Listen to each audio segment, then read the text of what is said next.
Hi friends, so I wanted to give another example of something that happened in relation to our view of our position on animals, how we view them in a different way to, say, we do to human animals, basically. And I know you possibly, if you follow this channel, Faint Signals from Vega, you probably have seen my video about Suki the cat, and how recently Suki the cat, who's a particular breed of cat and who does a lot of adventures with the people that she is with. Well, she got sick recently and it looked like she was going to die, and then she came out of it. And everybody, there was the account on Instagram has about 1,300,000 followers, and there was a whole lot of thousands and thousands of comments about people how distressed they were at the thought of something happening to Suki. And of course, Suki's a lovely cat. It doesn't matter really if she's, to her, if she's bred or she's not bred. She's just a sentient animal, a sentient being who has likes and dislikes, individual personality. And so she just happens to be on the planet, and people have bred her into existence, and she was sold to someone. And I'm totally, I don't believe in the property status of animals as a vegan, and even though I believe in adopting and fostering animals, I don't believe in breeding them into existence to sell them. I think we should adopt and foster refugees of domestication because we created this awful mess for them. And the reason I'm talking about this is because, sadly, I also follow this. There's only two really cat accounts I follow on Instagram, and one of them is this little black cat called Makita, and their parents, the people who look after Makita, they recently adopted this retired, if I can put it like this, retired Maine Coon female, and it's really sad. Like I say, it's really sad that people actually breed these animals like Maine Coons and other purebreds into existence, and then they breed, they have them mate, and then they sell the young for, like, I don't know how much this particular breeder was selling young for, but I mean, this cat that they adopted, this cat that these two people adopted from this account, this Makita black cat account, they adopted this retired female breeding cat, and her name is Dahlia. And so Dahlia is a very sweet cat. She doesn't know that she's been, highly bred or whatever. And when they adopted this particular cat, Dahlia, they didn't know that the cat, when they came to pick her up a couple of weeks after they'd sort of said, yes, we'd like to adopt this retired Maine Coon breeding cat, this cat had gotten pregnant in between that time, and they didn't realize that when they got her home that she was pregnant until they sort of started noticing signs, and then realized that she was pregnant. And so they'd actually adopted a cat who was pregnant, and they'd actually intended to get her desexed. And but of course, when they realized she was pregnant, they waited until this Dahlia had the little kitten. So that kitten was born about 3 days ago, and I always worry about highly bred cats because often they have really bad genetic issues because they're so inbred and highly bred. And Maine Coons have a sort of a very early mortality often. I think I might be wrong on this, but it's like 90% of Maine Coons tend to die when they're around 10 years old because they have the sort of cardiomyopathy, and they can just drop dead. I think that they have heart issues. So it's not great, And so I was a little bit sad when I heard that these people, these very nice people too, who happen to look like they're vegan, actually, they actually seem to be eating just plant-based foods, and they talk about plant-based foods. So I'm happy that that's the case. I sort of think, well, great. I didn't know when I started following that Instagram account that these people appeared to be vegan, as far as I can tell. But anyway, so that's a good thing. But anyway, so they adopted this pregnant cat that they didn't know was pregnant. Then she had the little kitten about 3 days ago, and very sadly today I look on their account, and the little kitten had died, and the little kitten was only 2 days old. Hadn't even opened its eyes or done anything that cats do, and the little kitten died. I don't know what sex that kitten was. So that was very sad, and I sort of thought to myself, well, I think the mother cat only had one kitten.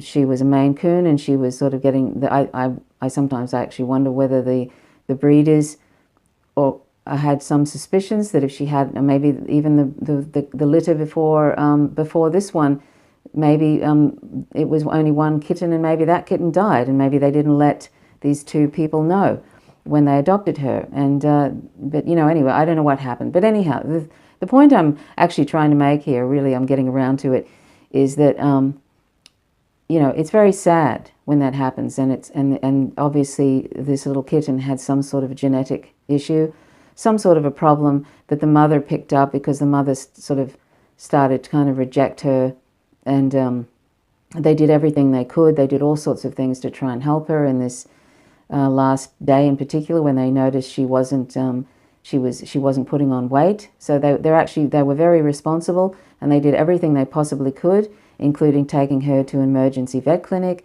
including getting people's advice and that were that looked after kittens that were fostered, and all this kind of stuff. So they did everything humanly possible to try and make sure this kitten stayed alive and was healthy, etc.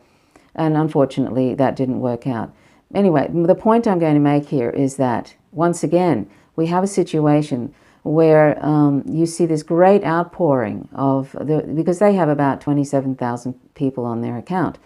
They don't have as many as Suki does, Suki the cat. Chicago Black Cats has about 27,000 people, and they're really very sweet with their cats. And it makes me sad that all the people on this account, I'd say most of them are probably not vegan. And as I've said about Suki the cat in my video a few videos ago, that all the people who were so upset about Suki the cat, they don't realize that the sentience that they see in Suki the cat, and the sentience that they see in the Chicago Black Cats, the Makita and Dahlia, and then they saw in this little kitten, is the same sentience that all the animals that we have, that we use, that we eat, wear, and use, it's the same sentience. There's no level of sentience, and if we had a relationship with those animals, if we had a personal relationship with those animals that we had with the cats whom we love and whom we consider family members, or the dogs whom we love and whom we consider family members, we would be vegan, because it's exactly the same. All the animals that we eat, wear, and use, the animals on our plates, 99% of the animals that we use today that we torture and kill,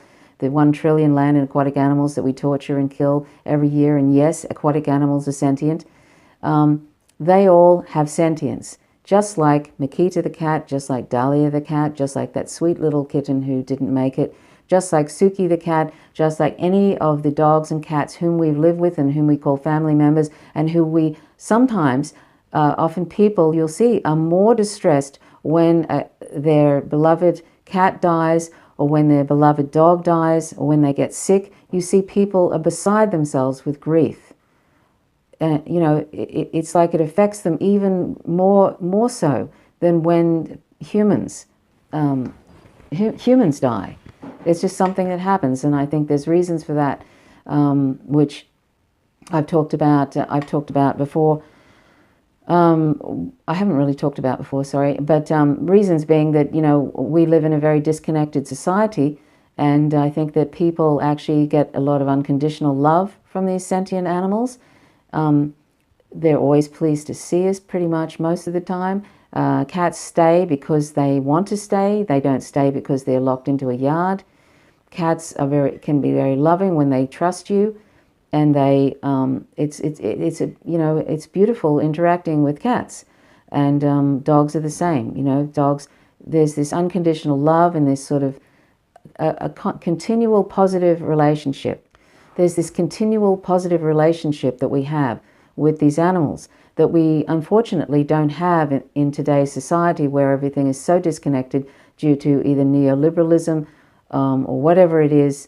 I'd say, it's the way it's been set up so that we are disconnected from one another, and we can't actually get together and group together and actually organize against establishment forces that are trying to put their feet on our necks, basically. So, it's an intentional sort of destroying of communities through various means in neoliberalism and capitalism. and just yeah. So, you know, and sometimes social media. So it's like, but these relationships that we have as sentient animals that happen to be the ones that we fetishize, like dogs and cats, and there are other animals that we fetishize, but these are the ones that we've decided that we're going to have in our homes. Dogs and cats are the main ones in the West anyway. They are, we get this continual positive reinforcement and a relationship with these sentient animals who in many ways see us. They don't look at how we look or what we do or even what we say particularly. It's how we relate to them in nonverbal ways and even the tone of our voice and whatever. And they respond to that, and it's a sort of a really kind of a clear and loving sort of a relationship. And I think that's why we are so devastated when something happens to these non-human animals, because they are sentient and we're having this interaction with them, which was something, unfortunately, that we don't have the luxury of having with a lot of human beings today because of the disconnection. And also a lot of the niceties in society have been lost because we don't spend enough time around one another, because we're so busy trying to survive, a lot of us, particularly if you're people of color, trying to survive and make ends meet, and neoliberalism just keeps crushing people, austerity and all of that. You only have to see what's happening in France to see how fed up people are of austerity and so forth, and that's just going to get worse and worse. So that's, you know, I think that's why, you know, non-human animals. So it's such a huge industry now. The pet industry, it's a billions and billions and billions of dollars the pet industry makes on people now, because I think people are probably getting a lot of their mental health, deriving a lot of mental health from having close relationships with these non-human animals. And the point I'm making here is that they're sentient. But like I say, there's no difference in sentience with those animals, the ones we share our life with and are devastated when they die or they're sick or somebody hurts them, and the animals on our plates like the sheep and cows and goats and pigs and chickens and so forth, and fish and all of this. If we actually had like you only have to ask people who work on these farm sanctuaries, these animal sanctuaries where these animals happen to be lucky, they escape a slaughterhouse or they escape, and all farms, by the way, are abusive in one way or another, but just say there's a specific farm that's done something that, some specific abuse or whatever, you know, and that these animals manage to be rescued from there. All farming, all animal use is abusive. Let's just get that out there, and there's no such thing as humane use of animals, and even if there were, it would still be wrong. But let's, you know, these sanctuaries that have these farm animals on them, you just ask anybody who owns one of those sanctuaries and ask them the sort of how they feel about these animals in the sanctuaries, and they feel exactly the same way that they would, as we would with any dog and cat whom we live with, because they have the opportunity. And I hope that they're vegan too. I hope that anybody who works at a sanctuary is at the very least, as a minimum standard of decency, that they're vegan, and that hopefully they should be promoting veganism. That's not always the case, sadly, and sometimes these sanctuaries promote humane use of animals, which is really, I find really kind of obscene. But anyway, if you ask any of these owners of these sanctuaries, they will tell you that these animals, all of them, have individual personalities, individual likes and dislikes. They love life and they don't want to die, and they have these amazing relationships with these animals, just like the dogs and cats whom we carry on about and fetishize, right? And that's the case. And so the only reason we think it's okay to eat, wear and use these animals is because we are trying to pretend like these animals are different from dogs and cats whom we absolutely love and adore, right? We try and pretend they're a different category. They're in a different universe to these animals. But they're not. They are sentient just like these animals that we love, whom we love. So, you know, this is the thing, but we keep telling ourselves that these are different, that these are animals that we use. We've been indoctrinated to think that from birth. And everything in society tells us that they are here for us to use. Everything. Our friends, our family, our parents, You know, we're given all these mixed messages too, like when we're children. Oh, look, let's read this lovely little nursery story about this sweet little pig, you know, Babe, you know, or whatever. All these little sweet little stories about animals on farms, as if farms are just places where pigs and other animals have a lovely time. We all hear that when we're young, you know, these farm stories, little nursery rhymes and stuff. And yet then we're sat down, our parents sit us down to eat these same animals that we've been reading about and feeling lovely feelings about in these stories. I mean, it's so messed up, and you'll often find children will push back against that, and they'll say they get very upset at the thought of eating these animals on their plates. And of course, we don't even realize that the milk in our cups and the lattes and the cheese and the yogurt and all of that and the eggs are all products of tremendous violence, and that these sweet little animals were also tortured and killed for that. I mean, male calves are killed by the millions by the dairy industry because they're byproducts of the dairy industry. They're no use to the dairy industry. And, you know, so dairy cows are repeatedly impregnated on what they call a rape rack. And then eventually, after about 5 years, they're killed too. And it's a dreadful thing. And I'll leave some information about what goes on in the dairy industry. And with the egg industry, there's millions and millions and millions of chickens, little chicks of 1 and 2 days old, thrown into grinders. They're ground up alive. And the mothers are often just, you know, they just discarded into heaps and, you know, basically suffocated, you know, when they're no longer productive. There's all sorts of awful things that happen in these so-called free-range farms and so forth. But I won't go into that. You can watch my videos, The Humane Deception and Humane What's in a Word. They're 2 videos I've done. One's a live stream that I did. So I want you to, I'd like us all to just think about, you know, when I see things like what happened on the Chicago black cat, and I was really upset about that too. It's really interesting how both these, I only really follow really in any sort of way, as far as cat things go, these 2 Instagram things. I might actually occasionally look at other things, but I basically just follow those 2 cat things and other things. You know, I'm not really one into watching cat videos and kitten videos and stuff, but for some reason I just felt like I needed to have some nice things to watch on Instagram. So and these people in the Chicago black cat seem to be very nice, and Suki, the people in that are very nice, and I just sort of think, well, it's bad that they bought a highly bred cat, Suki being a highly bred cat, but I just sort of thought, well, anyway, it's really amazing how they take her around all over the world, and there's these beautiful photos. So anyway, it's amazing though that they both had these near-death death sort of experiences in the last probably week or so. And to watch all these people who I see as potential vegans because they've got the seed of veganism within them, because they recognize the sentience in Suki, or they recognize the sentience in Makita, or Dahlia, or that sweet little kitten who didn't make it. They recognize that, and all those people who recognize that sentience would recognize the sentience if they lived with a little pig or a little goat or some other animal. They would recognize the wonderful individualness of those animals, and that they have likes and dislikes and everything.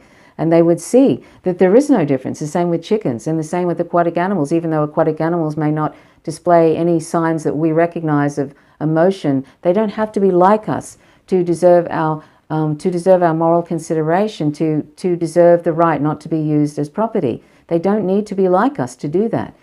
So anyway, you know, this is why veganism is so important, because we have to end our moral compartmentalization of these set of animals are special, and then the other animals are not. They're property, and they're things for us to use. We have to end that, because we're telling ourselves a lie. We're telling ourselves fibs because it's convenient for us to do so, because we want to use them, because we can use them, because society has told us that they are things, even though we can see, there are times where we can see they obviously are not, like these animals that we eat and the secretions that we drink from them, all that. We can see these animals are not things. We can see that they're sentient. I've seen people cheering on cows that have gotten away from slaughterhouses and so forth, things like that. People, you know, know these cows and other animals are sentient, but we just try to ignore their sentience, and it takes a lot of effort to ignore obvious sentience. So anyway, it just never ceases to amaze me when I see all these people outpouring of grief over these sweet sentient beings, and I think, all these potential vegans. You know, they have veganism, the vegan ethic in them already. So anyway, that's all I wanted to say. So please click the like button if you like the content. Please subscribe and hit the notifications bell. Otherwise, you don't receive the notifications of when I drop a video.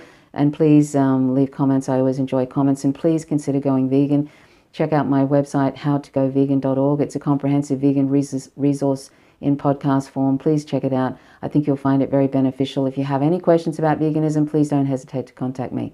So thanks so much for watching. My name is Trish Roberts. You're watching Faint Signals from Vega. Till next time, bye for now.